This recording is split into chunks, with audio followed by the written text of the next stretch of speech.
I'm Kimberly, and I was born into what you'd call an ordinary family. My parents made good money, but they weren't exactly rolling in it. I had an older brother 5 years my senior, and let me tell you, he was the golden child. Our parents sent my brother to some fancy private school with all the bells and whistles. Meanwhile, I was shuffled off to the local public school. Don't get me wrong, it wasn't terrible, but the difference was night and day. I remember this one time when I was about 8. I'd just finished watching a music video of this amazing singer, and I was so inspired. I ran to my mom, all excited, and said, "Mom, can I take singing lessons, please?" She just looked at me like I'd grown a second head. Singing lessons? Kimberly, don't be ridiculous. That's just a silly hobby. You need to focus on getting a real job when you grow up. My dad chimed in, "Your brother's the smart one in the family. You'll need to work with your hands, sweetie. No use wasting money on singing lessons." So I started looking up vocal lessons online. I'd practice in my room, trying to keep it down so my parents wouldn't complain. "Kimberly, stop that racket" became a common phrase in our house. Things might have stayed that way if it wasn't for my Aunt Sarah. She was my mom's sister, didn't have any kids of her own. She was a dentist, made good money, and for some reason she seemed to actually like hanging out with me. One day, she caught me singing in my room. I was so embarrassed, but she just smiled. "Kimberly, that was beautiful," she said. "Why didn't you tell me you could sing?"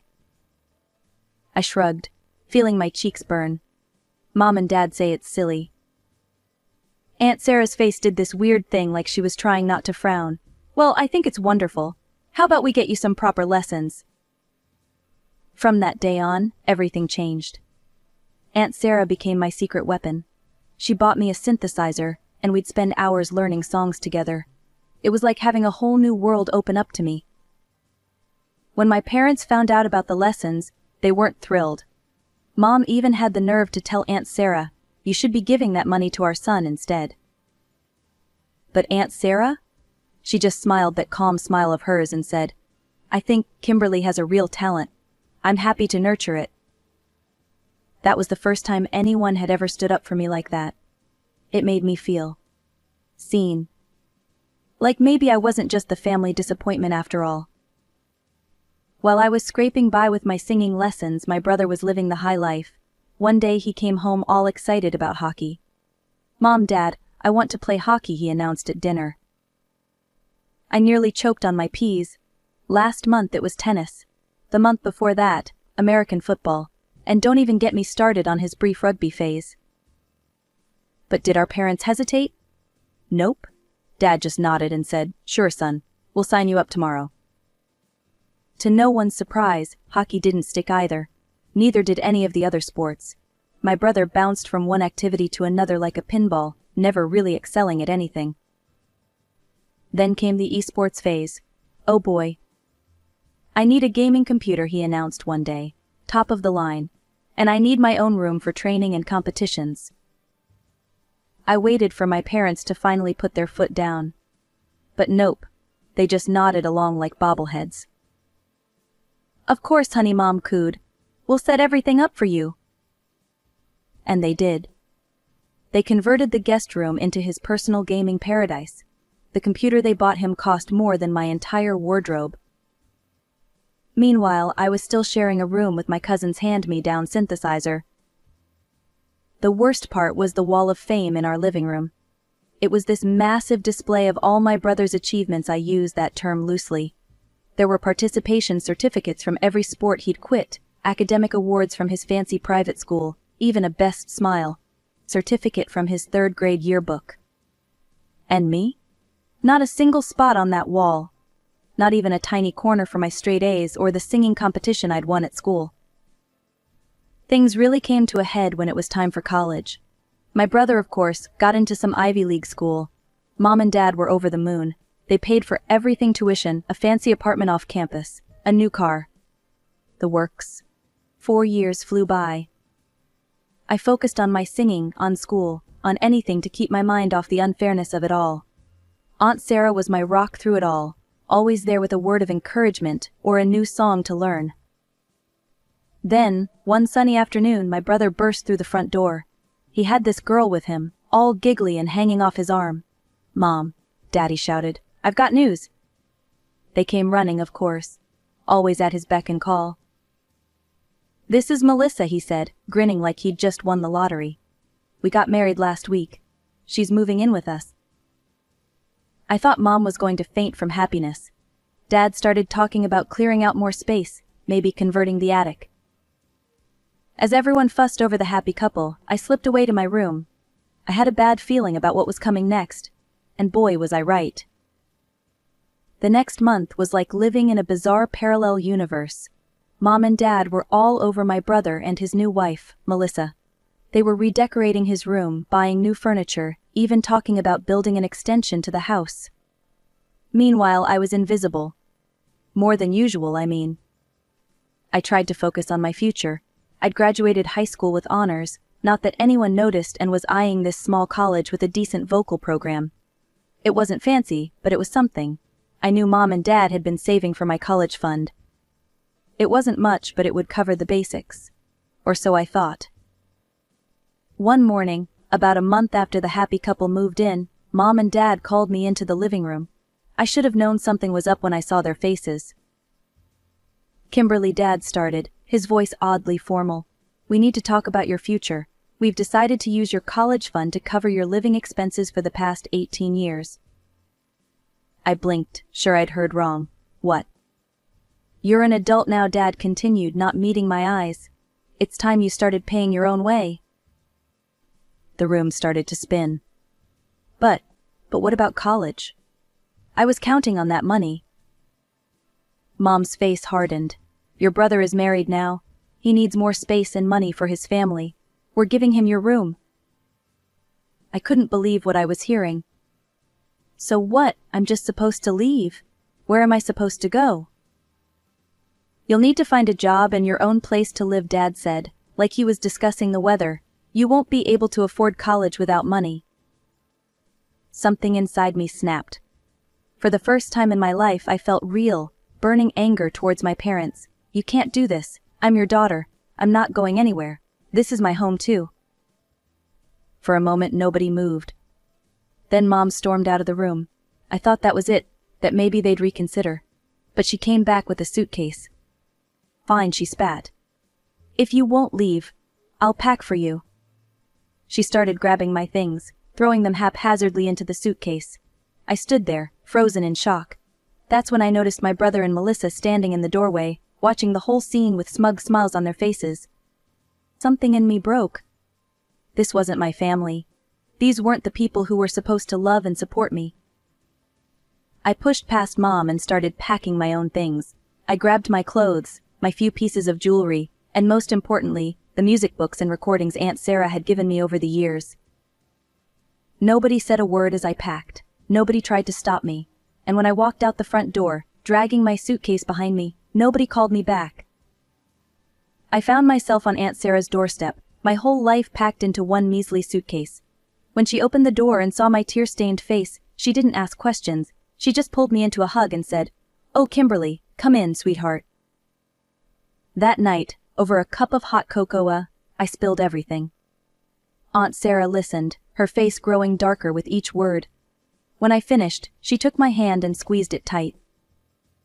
"You're staying here," she said firmly, "and tomorrow we're going to figure out your future." I slept better that night than I had in years, knowing I was finally somewhere I was wanted. The next morning, Aunt Sarah dropped a bombshell on me. "I'm paying for your college," she announced over breakfast. "I've been saving for years, hoping to help you chase your dreams. This is what that money is for." We spent the next few weeks researching colleges. Aunt Sarah suggested we look into programs that combined acting and singing. "You've got a gift, Kimberly," she said. "Let's find somewhere that'll help you shine." We finally settled on a performing arts college in a city a few hours away. It had an amazing reputation and offered exactly the kind of training I'd always dreamed of. When it came time for the entrance exams, Aunt Sarah took time off work and drove me there herself. I sang my heart out, poured every ounce of emotion into my performance piece. When I finished, the panel of judges was silent for a moment. Then they broke into applause. A week later, I got the acceptance letter. I was in. I threw myself into my studies. Every class, every rehearsal, every late-night practice session I gave it my all. I signed up for every singing competition I could find, performed in every amateur theater production that would have me. If there was a part in a musical, no matter how small, I was there, auditioning my heart out. Before I knew it, 4 years had flown by. I graduated with honors, my final showcase performance earning a standing ovation. And that's when things really took off. A rep from a big musical theater studio was in the audience that night. He approached me after the show, talking fast about potential and opportunities. Next thing I knew, I was signing a contract with one of the biggest names in the business. Suddenly, I wasn't just performing in college productions or local theaters. I was on real stages, in front of real audiences, playing lead roles in honest-to-God professional musicals. It was terrifying and exhilarating and everything I'd ever wanted. Through it all, Aunt Sarah was my rock. She came to every performance she could, always sitting in the front row, always the first one on her feet for a standing ovation. We'd go for late-night pancakes after each show, and she'd gush about every little detail of my performance. Looking at her beaming face across the table, I realized something.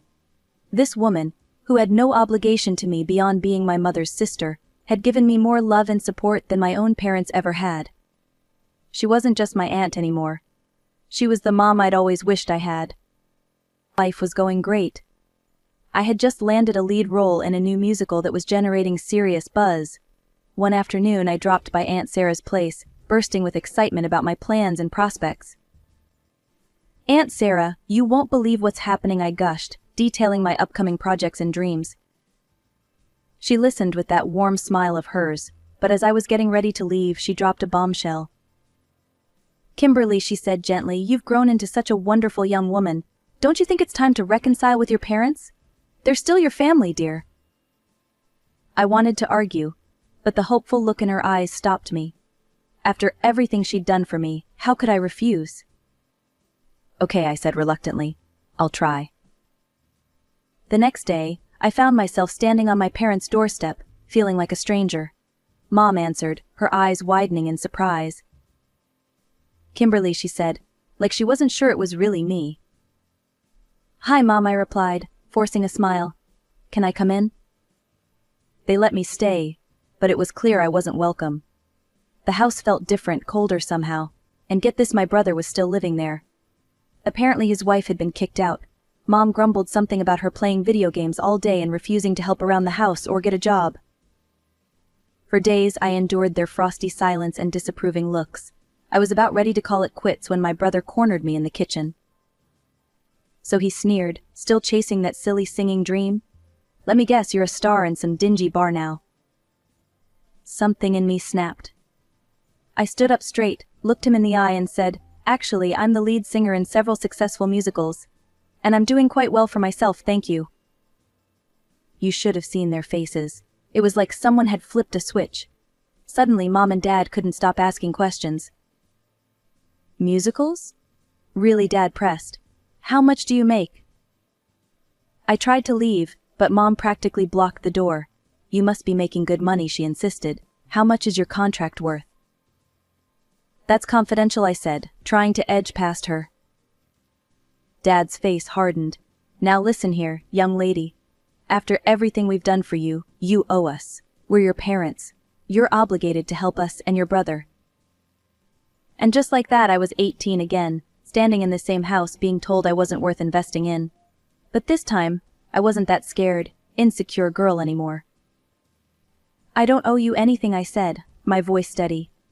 "You kicked me out, remember? Told me I wasn't worth supporting. Well, guess what? I made it without you, and I don't need you now." I headed straight to Aunt Sarah's house. She took one look at my face and opened her arms. As I hugged her, I knew this was my real family. This was home.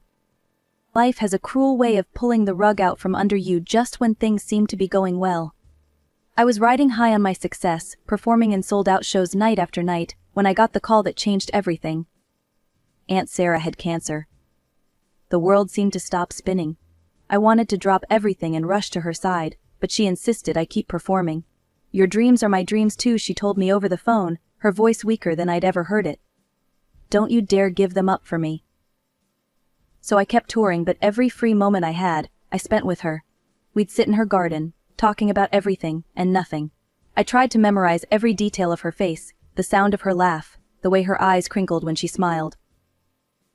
But cancer is a merciless enemy.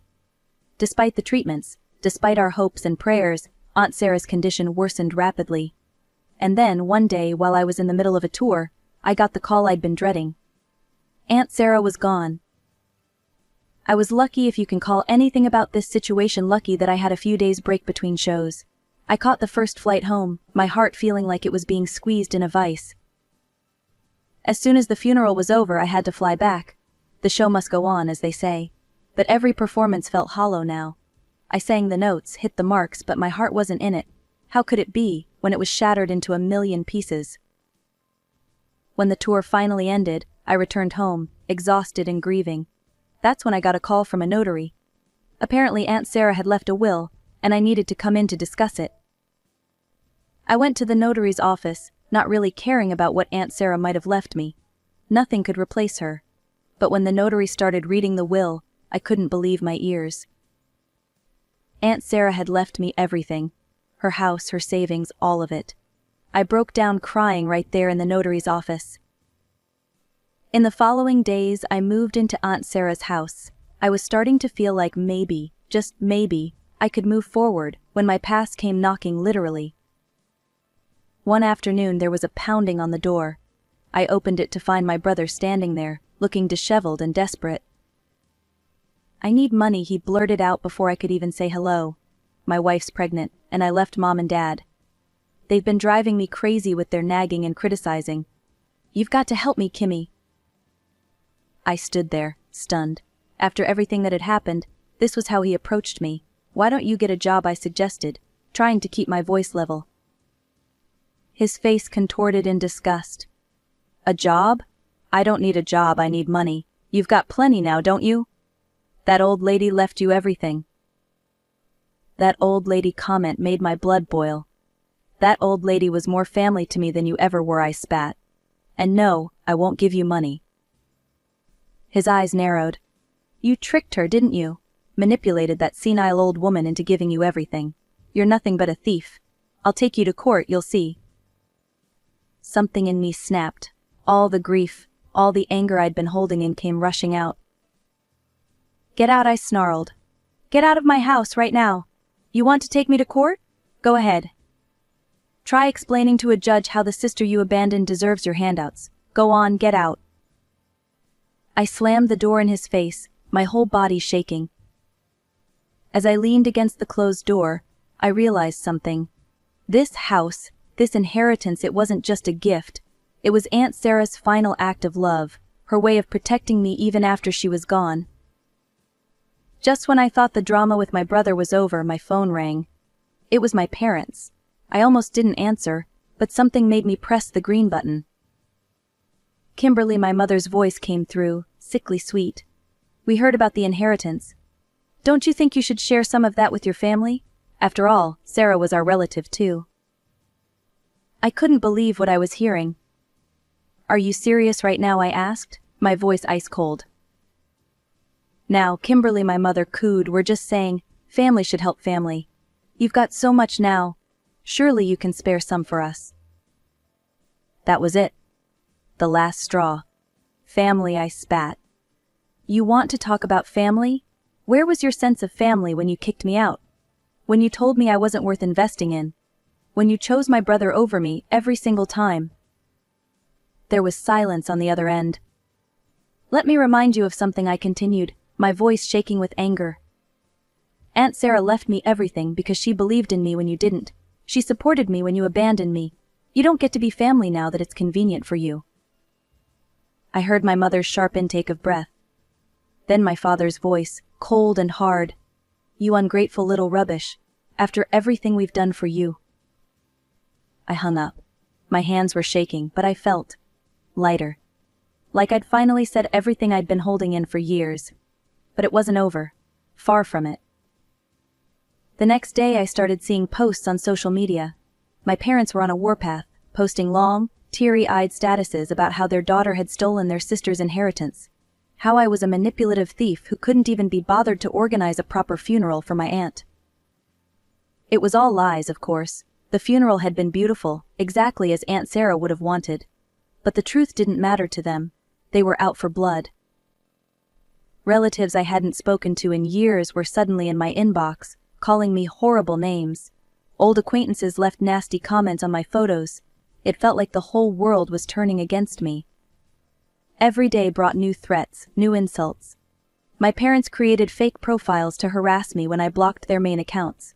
My brother joined in, spinning wild tales about how I'd tricked a senile old woman out of her money. Then I heard through the grapevine that they were planning to sue me. My brother, my parents, they were all looking for lawyers to contest the will. For a moment, panic set in. What if they won? What if they took away this last gift from Aunt Sarah? I hired a lawyer of my own, just in case. But it turned out I didn't need to worry. My lawyer smiled when I told him about the threats of a lawsuit. They don't have a leg to stand on, he assured me. The will is ironclad. Your aunt was of sound mind when she made it, and she was clear about her wishes. They can try to sue, but they'll lose. And they'll lose badly. Hearing that was like a weight lifting off my shoulders. The law was on my side. Aunt Sarah's wishes would be respected. The harassment didn't stop overnight, but knowing I was in the right gave me strength. I started blocking accounts, reporting the worst offenders for harassment. Slowly but surely, the tide of public opinion started to turn. 2 years flew by in a whirlwind of spotlights, standing ovations, and dreams come true. I had become the successful musical actress Aunt Sarah always knew I could be. My face graced billboards, my voice filled theaters, and I even found myself on TV, still pinching myself to make sure it wasn't all a dream. Life was good. Really good. I was touring internationally, singing my heart out on stages I'd only ever imagined. Every performance felt like a tribute to Aunt Sarah, a way to honor her belief in me. Then came the night that changed everything, again. I was back in my home state for a series of shows. It was a sold-out performance, the energy in the theater electric. As I stood center stage, pouring my soul into a heart-wrenching ballad, the entire audience holding their breath, it happened. 2 figures stood up abruptly, unfurling a large, hastily made poster. Even from the stage, I could make out the words, "Kimberly stole our money." My heart stopped. I'd recognize those voices anywhere. My parents. "She's a thief," my father bellowed. "She manipulated her aunt and stole our inheritance." The spell of the performance shattered. Whispers rippled through the audience, growing into a confused murmur. My co-stars froze, unsure what to do. I stood there, spotlight burning into me, feeling like that scared 18-year-old girl all over again. But only for a moment. As security rushed to remove my parents, as the stage manager frantically tried to regain control, something inside me snapped into place. This was my stage, my life, my moment. I stepped forward, my voice cutting through the chaos. "Ladies and gentlemen, I apologize for this interruption. Unfortunately, those people are my estranged parents who have been harassing me for years. But you know what? Their actions can't touch me anymore. Because every time I step on this stage, I'm living my dream, and no one can take that away from me." The theater fell silent. Then, slowly, applause began to build. It grew and grew until it was a roar, drowning out my parents' continued shouts as they were escorted out. We finished the show, and it was one of the best performances of my life. Every note, every step felt like an act of defiance, a declaration of my right to be there. The next morning I called my lawyer. Enough was enough. It was time to end this, once and for all. We went to court, armed with years of evidence, social media posts, threatening messages, eyewitness accounts of their disruption. The case was clear-cut. The judge issued a restraining order against my parents, legally barring them from contacting me or coming near my performances. In the years that followed, my career soared to new heights. I traveled the world, performing in cities I'd only ever dreamed of visiting. Every new stage, every new audience was a thrill. My parents and brother became distant memories, faces I might pass on the street without a second glance. They were no longer a part of my story. Instead, I built a new family.